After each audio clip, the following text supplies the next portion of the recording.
Bonjour à tous les amis, j'espère que vous allez bien. Aujourd'hui on se retrouve pour une nouvelle vidéo. Aujourd'hui les amis on va parler du prodige Paulo Dybala. Même si il a 30 ans, pour moi ça reste quand même un prodige. Donc les amis, on va parler de Paulo Dybala au FC Barcelone. On va parler de sa clause libératoire qui est vraiment très peu coûteuse cet été. Également on va voir qu'est-ce qu'il pourrait apporter au Barça, à quel poste va-t-il jouer. On va regarder aussi ses statistiques de saison, sa forme de saison et sa forme en général.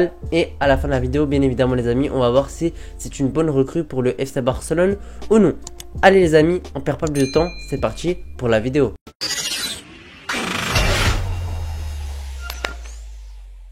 Alors les amis, pour commencer, Paulo Dybala, pas besoin d'une présentation qui dure longtemps, on va le présenter rapidement, vous le connaissez bien. Paulo Dybala, il a 30 ans, il fait 1m77, vous le connaissez, argentin, né en Argentine, a gagné la Coupe du Monde avec l'Argentine, vous le savez bien.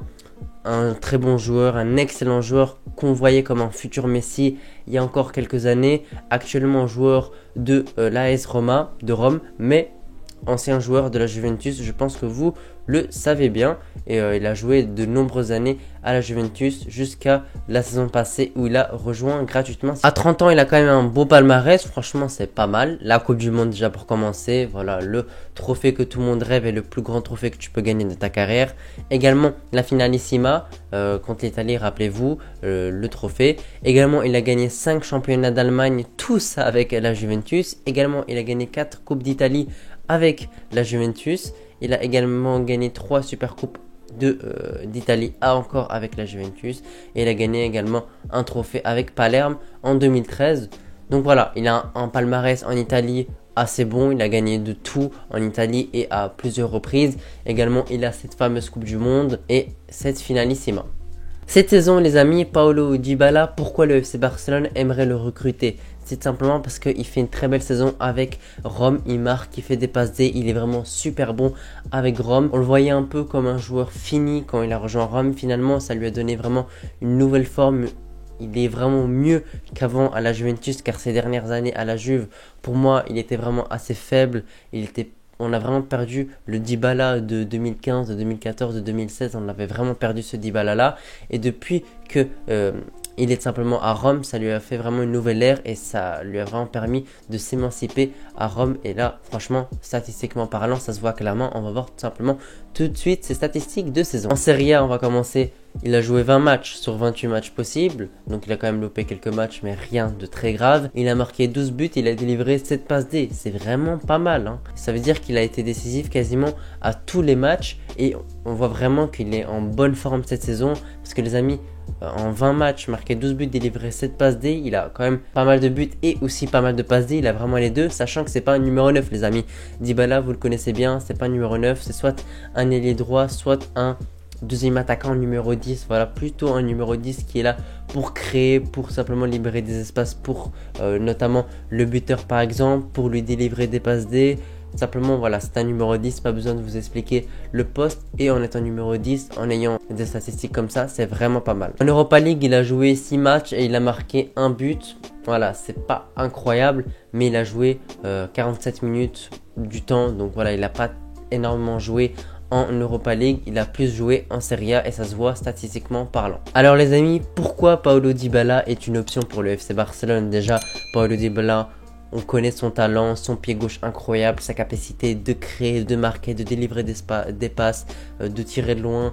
On se rappelle, il nous avait fait très mal en 2017 si je dis pas de bêtises, où on s'était fait taper 3-0 là-bas à la Juventus, où il avait sorti vraiment un très bon match, où il avait marqué et il a été vraiment excellent.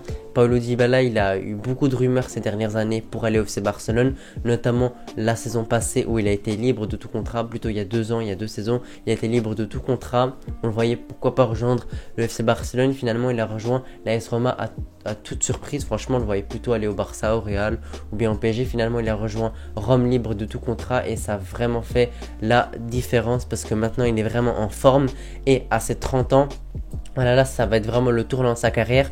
Soit il finit sa carrière à Rome, soit il rejoint un club, un très grand club pour faire une excellente fin de carrière.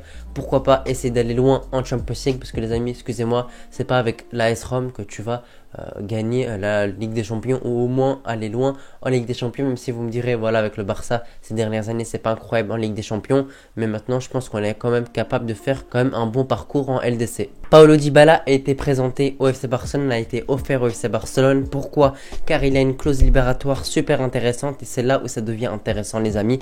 Paulo Dybala a une clause de 12 millions d'euros cet été et c'est vraiment un prix super alléchant et très intéressant pour un joueur de sa qualité. Les amis, on connaît son talent, on connaît vraiment la qualité de ce joueur et franchement pour 12 millions d'euros, ce serait vraiment super intéressant pour le FC Barcelone, surtout que ça manque de créativité au FC Barcelone, ça manque également d'un ailier droit, donc on pourrait soit le placer au milieu de terrain accompagné de Frenkie de Jong par exemple et de Pedri, ou également on pourrait le mettre en poste d'ailier droit même s'il y a Lamine Yamal, mais mis à part lui on a Rafinha qui est mauvais selon moi, très moyen, pour moi ça n'a pas de niveau pour le FC Barcelone, ou bien tu pourrais même le mettre en pointe, mais ça c'est vraiment pas une bonne chose pour moi, ce serait soit au poste de ailier droit ou au poste de milieu de terrain. Paulo Dybala également pourra apporter l'expérience parce que ça a été un gros joueur de la Juventus pendant de nombreuses années. Maintenant, c'est le patron de l'AS Rome, c'est le joueur qui crée des occasions. Il est vraiment devenu indispensable à l'AS Roma, tout simplement les amis. N'oublions pas qu'ils ont gagné également la Conference League et c'est également en partie grâce à lui car il a fait de très beaux matchs dans cette compétition. Bref, Paulo Dybala, c'est vraiment un joueur qui pourrait vraiment apporter énormément au FC Barcelone parce que franchement cette saison il y a beaucoup de matchs où ça se finit en 0-0, tu gagnes juste 1-0 parce que tu n'as pas la créativité qu'il faut quand voilà, faut jouer, quand il faut donner une passe, quand il faut casser des lignes, quand il faut trouver des solutions dans des espaces serrés. Le Barça, on voit qu'ils ont beaucoup de mal, surtout qu'il y a pas mal de blessés. On perd souvent le milieu de terrain, tel que Pedri qui se blesse beaucoup trop, De Jong également. Gavi qui n'est plus là simplement cette saison. Bref, c'est vraiment compliqué en termes de créativité. Également en termes d'ailier, c'est aussi assez compliqué parce que tu as Lamine Yamal, très jeune, gros talent, marque beaucoup, c'est parfait. Rafinha, assez moyen. Ferran Torres, on va dire que c'est quand même assez moyen. En plus, actuellement, là, il est blessé. Pourquoi pas, il fera ce retour contre Naples. Également, Vitor Roque qui joue un peu en ailier, mais pour moi, c'est plus un numéro 9. Bref, ça manque d'ailier dans ce club-là. Et franchement, un Paulo Dybala pour 12 millions d'euros, c'est vraiment super intéressant. Également, son salaire sera assez bas, les amis. Paulo Dybala n'a pas empoché un très gros salaire à l'AS Rome et également avec le FC Barcelone, il n'empochera pas de gros salaires. On sait que le FC Barcelone, dernièrement, évite quand même de donner des gros salaires aux joueurs et ça se voit quand même sur la masse salariale qui baisse de plus en plus. Les amis, n'hésitez pas à me donner vos avis dans les commentaires. Est-ce que selon vous, Paulo Dybala serait une bonne chose pour le FC Barcelone? Est-ce que pour vous, 12 millions d'euros, c'est un bon prix? Selon moi, oui, mais pourquoi pas? Vous avez un autre avis que le mien, un avis différent que le mien. Donc les amis, n'hésitez pas à me le donner dans les commentaires. Je lis tous les commentaires comme d'habitude. Moi, je vous remercie d'avoir regardé la vidéo jusqu'ici. Nous, on se retrouve pour une prochaine vidéo. Ciao!